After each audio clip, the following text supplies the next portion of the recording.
आप सभी का फिर से एक बार स्वागत है इस लेक्चर में। तो जैसा कि हम जानते हैं कि हम कवर कर रहे हैं की नेशनल इंस्टीट्यूशंस को, और प्रीवियस लेक्चर में हमने कवर किया था नेशनल ग्रीन ट्रिब्यूनल को। तो बेसिकली इस लेक्चर में हम स्टार्ट करेंगे एक और इम्पोर्टेंट की नेशनल इंस्टीट्यूशन को, और मुझे उम्मीद है कि आप प्राइवेट जितने भी प्रीवियस थे आपने उनको अच्छे से रिवाइज किया है, उसके बाद ही आप इस लेक्चर के लिए आए हैं। क्योंकि जैसा मैं आपको कई बार बोल चुका हूं कि ये आपके अपने बेनिफिट के लिए ही है। ऑलराइट, तो बेसिकली इस लेक्चर में हम स्टार्ट करने जा रहे हैं एक और इम्पॉर्टेंट या बहुत ही इंटरेस्टिंग की नेशनल इंस्टीट्यूशन को। तो आइए शुरू करते हैं। तो आज हम बात करेंगे सेंट्रल ब्यूरो ऑफ इन्वेस्टिगेशन की, और उसको हम सीबीआई के नाम से भी जानते हैं,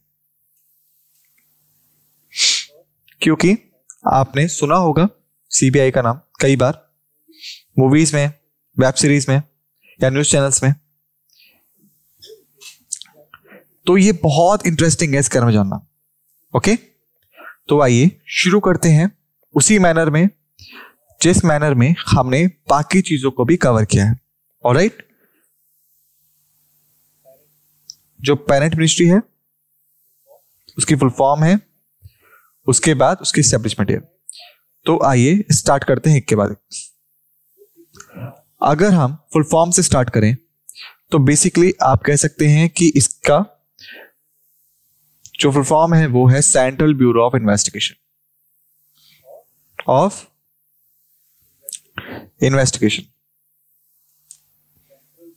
सेंट्रल ब्यूरो ऑफ इन्वेस्टिगेशन।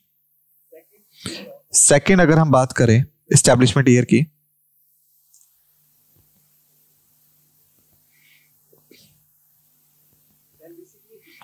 तो बेसिकली वो एस्टैब्लिश हुआ था आपका 1964 में। थर्ड, अगर हम बात करें पेरेंट मिनिस्ट्री की,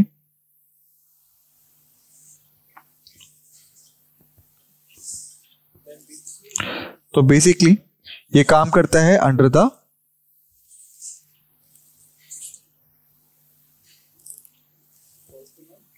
डिपार्टमेंट ऑफ पर्सनल्स के और ट्रेनिंग में, अंडर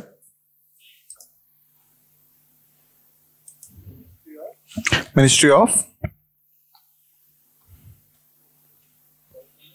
पर्सनल, पेंशन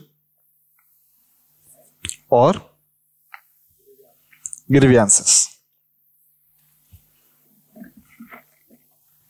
ऑलराइट, तो ये थे basic details about the CBI. Central bureau of investigation full form है, एस्टैब्लिशमेंट ईयर है 1964, पेरेंट मिनिस्ट्री है department of personal and training, जो आता है मिनिस्ट्री ऑफ पर्सनल, पेंशन और ग्रीवियंसेस के अंडर। और ये जो मिनिस्ट्री है डायरेक्टली काम करती है पीएमओ के साथ में, जिसका मतलब हुआ प्राइम मिनिस्टर ऑफिस। ऑलराइट, तो जो सेंट्रल ब्यूरो ऑफ इन्वेस्टिगेशन है वो बेसिकली प्रीमियर इन्वेस्टिगेशन एजेंसी है इंडिया की, ऑपरेट करती है under the jurisdiction of the government of India, responsible है for investigating various high profile and sensitive cases. Basically आप कह सकते हैं कि जो सीबीआई है वो लोअर केसेस को हैंडल नहीं करती, जैसे कि आप कह सकते हैं वो आते हैं स्टेट पुलिस के पास में, लोकल पुलिस के पास में। ऑलराइट,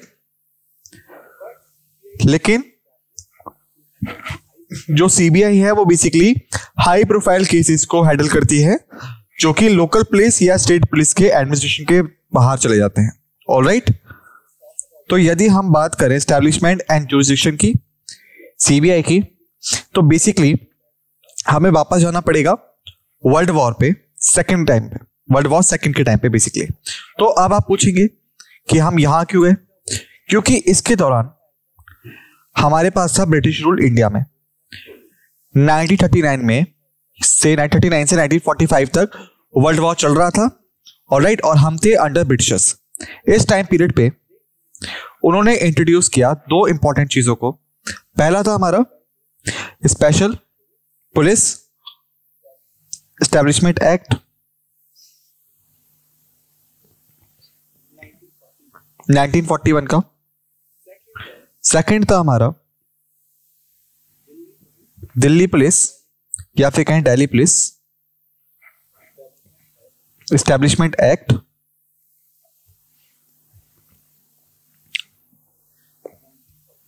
1945। तो ये थे आपके दो एक्ट जो कि इंट्रोड्यूस किए थे ब्रिटिशर्स ने, एंटी ब्राइबरी और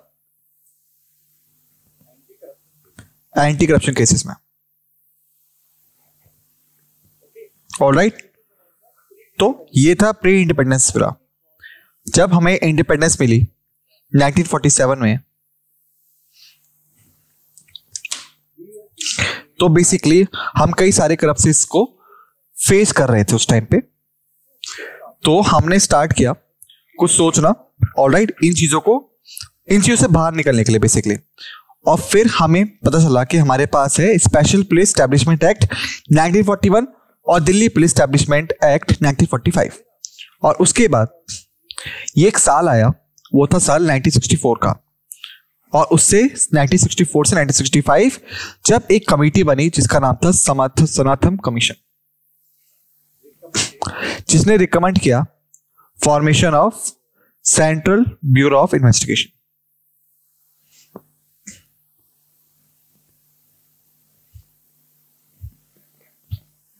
ओके, जिसकी वजह से फिर हमें फाइनली मिलता है सीबीआई।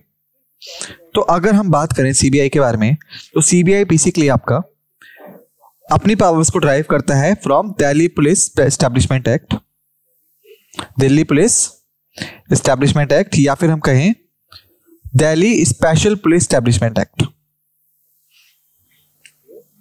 Police establishment act 1946।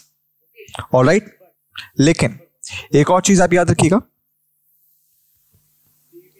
जो सीबीआई है आपका वो स्टैट्यूटरी बॉडी नहीं है।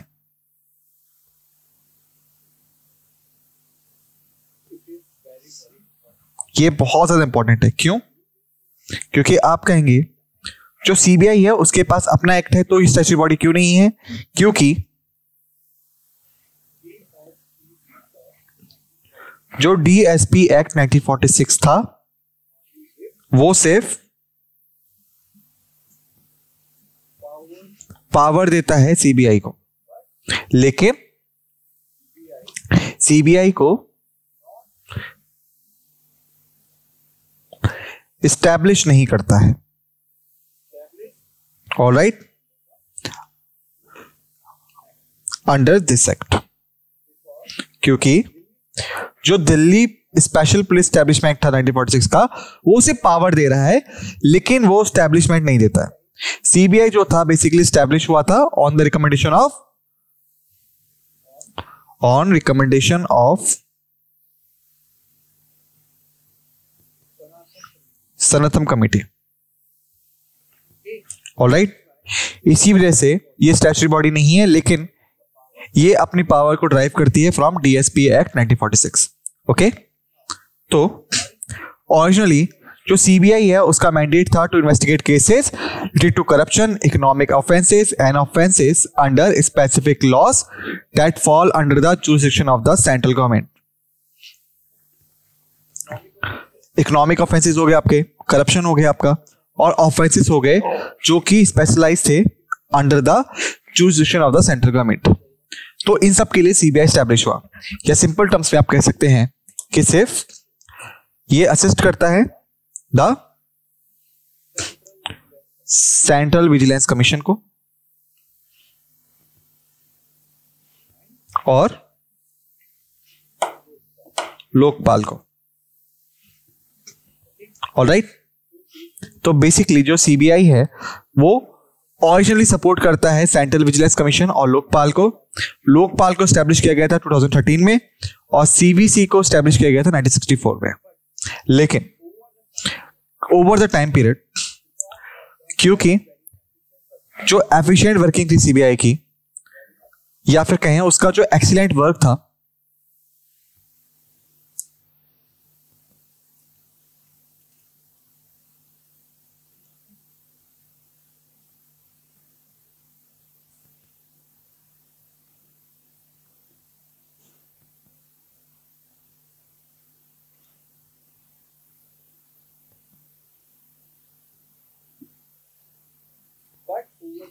उसका जो एक्सीलेंट वर्क था ओवर द टाइम पीरियड, तो उस एफिशिएंट वर्क की वजह से या फिर उसकी क्विक हैंडलिंग ऑफ केसेस की वजह से जो सीबीआई का जुरिसडिक्शन था उसे बढ़ा दिया गया और अब ये इन्वेस्टिगेट करती है वाइड रेंज ऑफ केसेस को, जैसे इन्वॉल्व करते हैं सीरियस क्राइम्स, सेंसिटिव मैटर्स, जैसे मेजर फाइनेंशियल स्कैम्स हो गए, टेररिज्म हो गया, आपका ऑर्गेनाइज क्राइम हो गया, या हाई प्रोफाइल केसेस हो गए पब्लिक इंटरेस्ट के। ऑलराइट, अगर हम बात करें फंक्शंस एंड पावर्स की सीबीआई के, तो बेसिकली सीबीआई जो है वो स्टार्ट करता है विद फाइनेंशियल क्राइम्स के साथ में। सेकंड आता है आपका एंटी करप्शन क्राइम्स,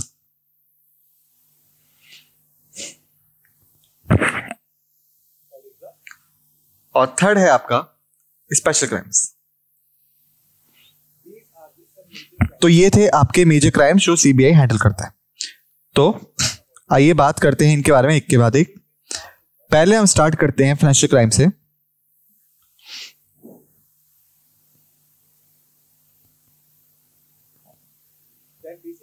तो बेसिकली जो फाइनेंशियल क्राइम्स थे वो होते हैं जैसे सर्कुलेशन ऑफ फेक करेंसी,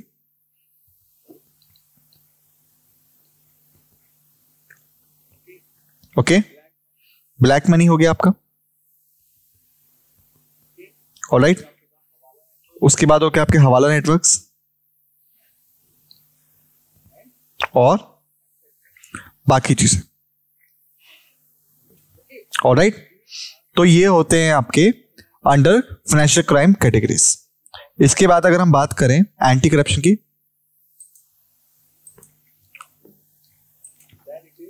तो ये होता है जैसे आपके ब्राइबरी हो गया, रिश्वत लेना हो गया,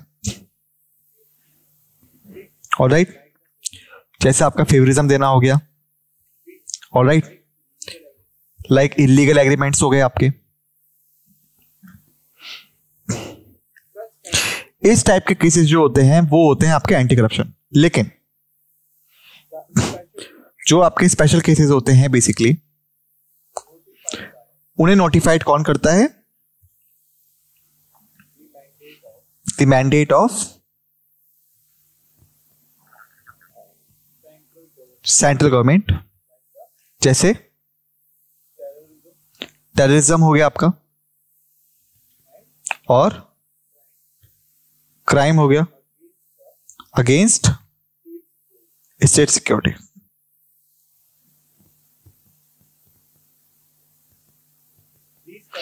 तो ये होते हैं आपके स्पेशल केसेस में या स्पेशल क्राइम्स में, ऑलराइट। और ये जो क्राइम्स होते हैं ये होने चाहिए आपके सिग्निफिकेंट नेचर के। फाइनेंशियल क्राइम्स हो गए या फिर एंटी करप्शन हो गया या स्पेशल केसेस हो गए, क्यों? तभी इनको लोकल पुलिस से पास करके सीबीआई तक दिया जा सकता है। अगर ये सिग्निफिकेंट नेचर के नहीं है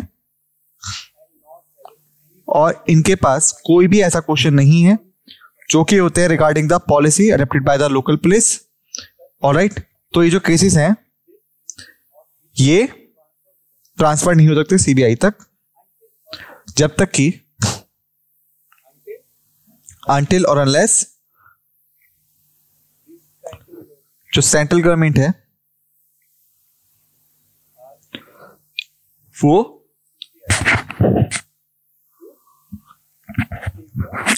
सीबीआई को ना बोल दे कि वो चार्ज ले ले उस केस का, ऑलराइट।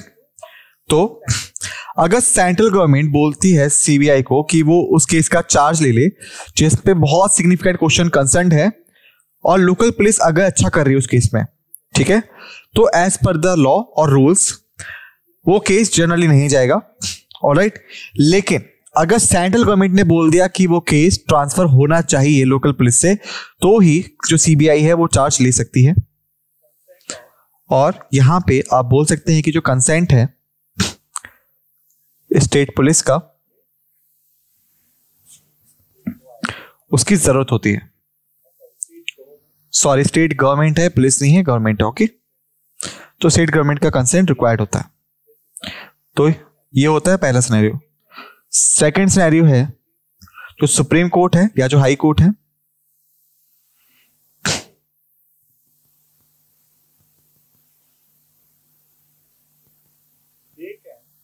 वो आपके डायरेक्टली सीबीआई को पूछ सकते हैं कि वो चार्ज को ले ले किसी भी केस के फ्रॉम लोकल प्लेस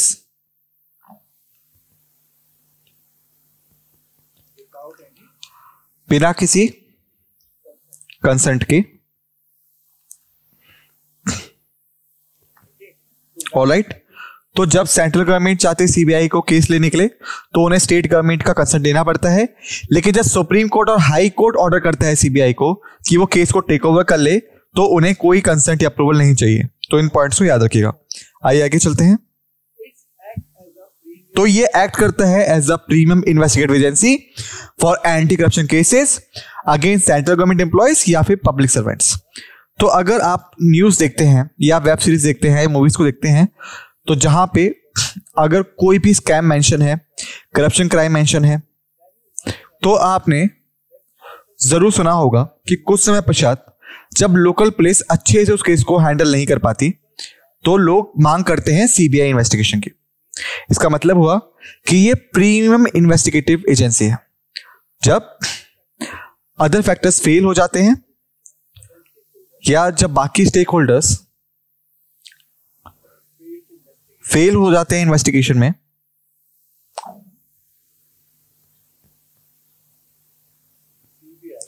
तब सीबीआई जो है वो आता है पिक्चर में। ऑलराइट, तो इस पॉइंट को याद रखिएगा। इसके बाद ये है आपका नोडल पुलिस फोर्स और कहें ऑर्गेनाइजेशन जो डील करती है इंटरपोल के साथ में। ऑलराइट, इंटरपोल जो है बेसिकली वो होती है इंटरनेशनल पुलिस, और ये होता है ग्रुप ऑफ सम कंट्रीज जो कि अपनी पुलिस इंटेल को कंट्रीब्यूट करते हैं रेगुलर बेसिस पे ताकि केसेस को हैंडल किया सके वर्ल्ड वाइड। तो इंडिया से जो इंटरपोल है उसको कौन सपोर्ट करता है? सीबीआई सपोर्ट करता है। ऑलराइट, सीबीआई एम्पावर्ड है to investigate offences under various laws जैसे prevention of corruption act, Indian penal code IPC, prevention of money laundering act हो गया, और बाकी स्पेशल एक्ट्स हो गए जैसे टेररिज्म हो गया या फिर थ्रेट हो गया स्टेट सिक्योरिटी पे, जिसे कौन स्पेसिफाई करता है? सेंट्रल गवर्नमेंट स्पेसिफाई करती है। ये टेकअप कर ले सकती है उन केसेस को जो कि स्टेट गवर्नमेंट ने रेफर करती है या कोर्ट ने रेफर करते हैं। जब भी कोर्ट रेफर करेगा तो याद रखिएगा कोई कंसेंट की रिक्वायरमेंट नहीं होगी। In case of supreme and the high courts.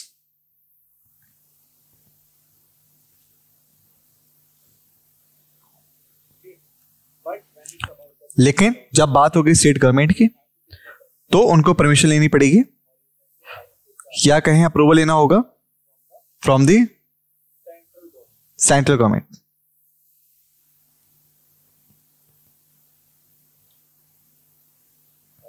Alright,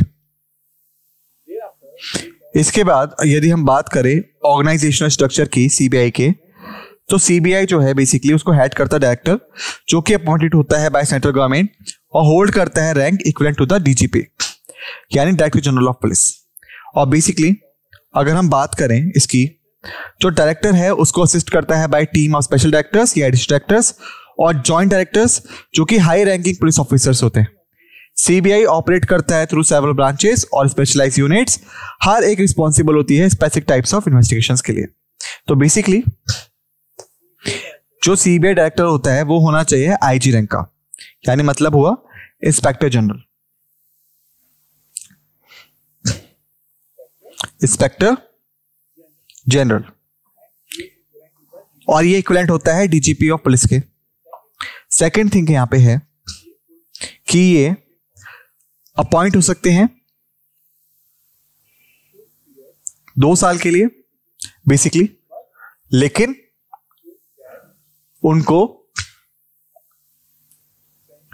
extension मिल सकता है फॉर 3 more years. ऑलराइट, यानी इसका मतलब हुआ कि जो मिनिमम टाइम पीरियड है वो है 2 years, मैक्सिमम है 5 years. ऑलराइट, तो इस चीज को याद रखिएगा. और इसके बाद डायरेक्टर्स के बाद हमारे पास है स्पेशल डायरेक्टर्स, एडिशनल डायरेक्टर्स और जॉइंट डायरेक्टर्स, जो कि होते हैं आपके हाई रैंक पुलिस ऑफिसर्स जिनके पास एक्सपीरियंस होता है हैंडलिंग ऑफ द केसेस का और कई सारी इन्वेस्टिगेशंस का. ऑलराइट, इसके बाद जो सीबीआई है उसकी स्पेशलाइज्ड यूनिट्स होती हैं फॉर स्पेसिफिक केसेस या फिर कहें टाइप्स ऑफ इन्वेस्टिगेशंस के लिए, ताकि इनको अच्छे से जो रिक्वायरमेंट सोर्सेज है वो मिल सके. उसके बाद करें मल्टी डिसिप्लिनरी टीम्स की. CBI often forms multi disciplinary investigation teams ताकि कॉम्प्लेक्स केसेस को अच्छे से हैंडल किया जा सके, जिनको रिक्वायर होती है एक्सपर्टीज की वेरियस फील्ड्स में such as law, finance, cyber crime और फॉरेंसिक साइंसेस. जो डिसिप्लिन का मतलब है यहां पे वो है सब्जेक्ट्स या फिर कहें फील्ड्स. ऑलराइट, जैसे मान लीजिए कि सीबीआई फॉर्मुलेट करता है टीम 5 मेंबर्स की किसी भी केस को इन्वेस्टिगेट करने के लिए जिसमें कॉम्प्लेक्सिटी है.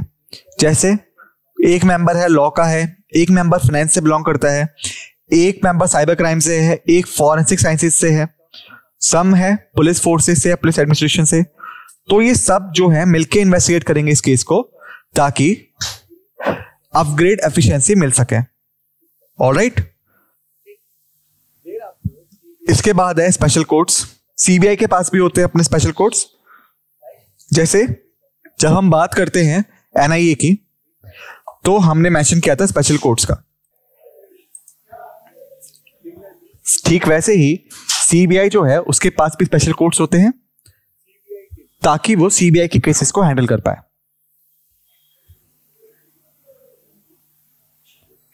To handle the CBI cases.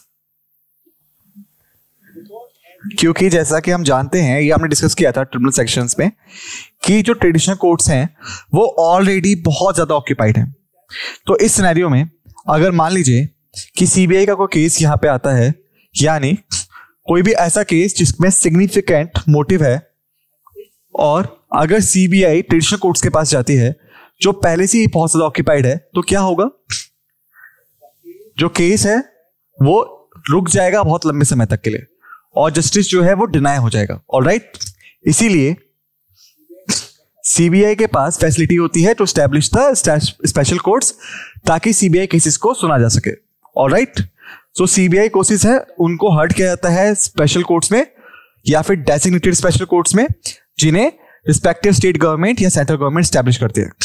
Special courts के पास एक्सक्लूसिव ज्यूरिसडिक्शन होता है सभी केसेस पे जो कि सीबीआई इन्वेस्टिगेट करती है. ऑलराइट, अकाउंटेबिलिटी की अगर हम बात करें, सीबीआई जो है वो पार्लियामेंट्री ओवरसाइट के लिए अकाउंटेबल है.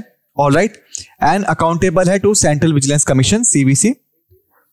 बेसिकली ये मैंडेटेड है कि लोकपाल को और सीवीसी को सपोर्ट करे या असिस्ट करे. तो सेंट्रल विजिलेंस कमीशन हो गया और लोकपाल हो गया, और यहां तक कि ये एक्सेप्ट करते हैं या फिर कहें कि सेंट्रल गवर्नमेंट के सिवा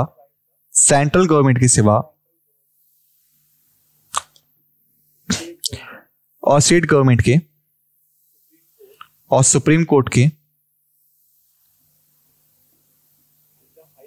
और हाई कोर्ट के जो लोकपाल है या सीवीसी है सेंट्रल विजिलेंस कमीशन, वो डायरेक्ट इंस्ट्रक्शंस दे सकता है सीबीआई को और बोल सकता है कैरी आउट करने के लिए इन्वेस्टिगेशन.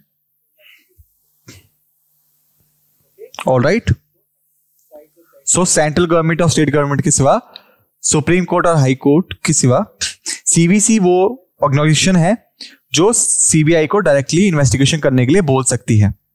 ऑलराइट, और जितने भी एक्शन सीबीआई करेगी वो सब अकाउंटेबल होंगे पार्लियामेंट्री ओवरसाइट के लिए, या फिर कहें पार्लियामेंट के लिए।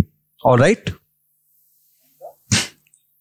तो यहां लिख सकते हैं पार्लियामेंट्री पैनल के लिए, सीवीसी के। ऑलराइट, जो सीबीआई है वो एक्सपेक्टेड होती है कि वो हाई लेवल ऑफ ट्रांसपेरेंसी को मेंटेन करेगी, इंपार्शियलिटी को मेंटेन करेगी और प्रोफेशनलिज्म को मेंटेन करेगी अपनी इन्वेस्टिगेशन में। क्योंकि हमने जो केस है वो लोकल पुलिस से लेके ट्रांसफर किया है, यानी जो केस है वो सिग्निफिकेंट नेचर का है।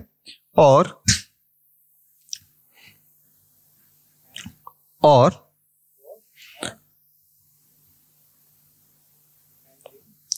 अगर वो एथिकल वे में हैंडल नहीं हो रहा है तो, या कहें कि प्रोफेशनली भी हैंडल नहीं हो रहा है लोकल पुलिस के द्वारा, तो ही तो उस केस को हमने सीबीआई के पास दिया। ऑलराइट, अगर सीबीआई भी वैसा नहीं कर पाएगी, ऑलराइट, इंपार्शियलिटी मेंटेन नहीं कर पाएगी, ट्रांसपेरेंसी मेंटेन नहीं कर पाएगी, तो मतलब ही क्या हुआ उसको केस को ट्रांसफर करने का। ऑलराइट, तो मोटिव ही क्या बच जाएगा हमारा। तो इसी वजह से सीबीआई को बोला जाता है क्या वो हाईली एक्सपेक्टेड होती है कि वो ट्रांसपेरेंट बॉडी के तौर पे काम करेगी, इंपार्शियलिटी मेंटेन करेगी, प्रोफेशनलिज्म मेंटेन करेगी अपनी इन्वेस्टिगेशंस में, ताकि केसेस को अच्छे से हैंडल किया जा सके। केसेस को जैसे कि फाइनेंशियल हो गए या एंटी करप्शन केसेस हो गए आपके, और हो गए आपके special cases.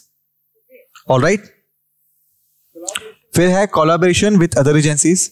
CBI often collaborate करती है with other law enforcement agencies और इंटेलिजेंस ऑर्गेनाइजेशन के साथ में, इंडिया में और अब्रॉड में, फॉर इफेक्टिव इन्वेस्टिगेशन और इंटेलिजेंस शेयरिंग इन ट्रांजैक्शनल केसेस। अगर आपने स्कैम 1992 देखी हो, ऑलराइट, तो जब जो बिग बुल थे उनको अरेस्ट किया जाता है लोकल पुलिस के द्वारा, ओके, तो उन्हें कुछ टाइम बाद ही जो केस है वो सीबीआई के पास ट्रांसफर कर दिया जाता है। क्यों? क्योंकि जो केस था वो सिग्निफिकेंट क्वेश्चन को इन्वॉल्व करता था, तो इसीलिए सीबीआई जो थी उसको पिक्चर में लाया गया। अगर आपने वेब सीरीज को ध्यान से देखा होगा तो आपको याद होगा कि सीबीआई के बाद एनफोर्समेंट डायरेक्टरेट जो था,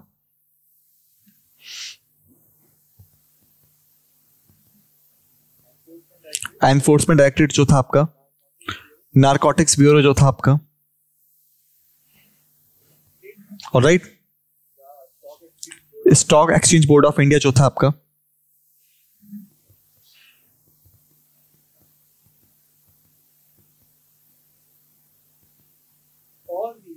ये सभी आते हैं आपके बिल बुल के पीछे इन्वेस्टिगेशन के लिए, और ये रिपोर्ट करते हैं सब सीबीआई के साथ शेयर करते हैं। तो ये था prime example of collaboration with other agencies. तो इसीलिए जो केस है उसको इफेक्टिवली सॉल्व कर सके सभी एक्सपर्टीज के साथ में। ओके, ठीक वैसे ही जो इंटरनेशनल ऑर्गेनाइजेशंस थी वो भी कोलैबोरेट करती हैं विद सीबीआई, और यहां तक कि जो इंटेलिजेंस एजेंसीज हैं इंडिया की वो भी कोलैबोरेट करती हैं विद सीबीआई ताकि केस को अच्छे से हैंडल किया सके। और अगर हम बात करें सीबीआई की कंपोजिशन की, तो बेसिकली इसके पास होता है डायरेक्टर सीबीआई का, ऑलराइट, फिर आते हैं आपके एडिशनल डायरेक्टर्स, ऑलराइट, फिर आते हैं स्पेशल डायरेक्टर्स, ऑलराइट, फिर आते हैं आपके डेप्यूटी इंस्पेक्टर जनरल, ऑलराइट, फिर आते हैं आपके superintendent of police, superintendent of police,